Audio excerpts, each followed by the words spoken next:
ओम नमः शिवाय। प्राणायाम प्राणायाम अर्थ प्राण युक्त व्यायाम। प्राणायाम व्यायाम करने प्रक्रिया को प्राणायाम कह जाए। शरीर आमर पंचभूत निर्माण हो तेणु आम शरीर को बालांस करने प्राणायाम करवा। प्राणायाम सहित खाद्यपेय संयमता आनिले आम बहु रोगर उपशम पाइपर। निरोग जीवन पर योगर महत्व बहुत अच्छी।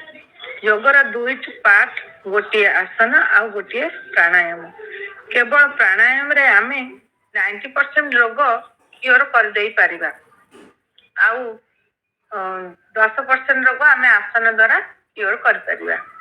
कपालभाति प्राणायाम विषय मु किछि कहबाकू जाउछि। कपालभाति प्राणायाम करने द्वारा आम शरीर अनेक ऑर्गन एक्टिवेट हो जाए।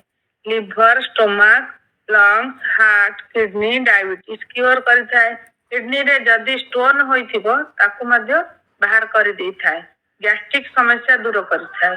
पेटर समस्त ऑर्गन एक्टिवेट होइथाए। लिवर समस्या दूर करिथाए। आउ भस्त्रिका प्राणायाम विषय मु किछि कहूछि। भस्त्रिका प्राणायाम आमे सकाळ उठी हमर नित्य काम सारी खाली पेटरे आमे करि परिया। समस्त टिश्यू आमर एक्टिव हो जाए भस्त्रिका प्राणायाम करने द्वारा। ब्रेन को ऑक्सीजन आसी जाए। ऑर्गन एक्टिव हो जाए। मणिपुर चक्र एक्टिव हो जाए। रक्तचाप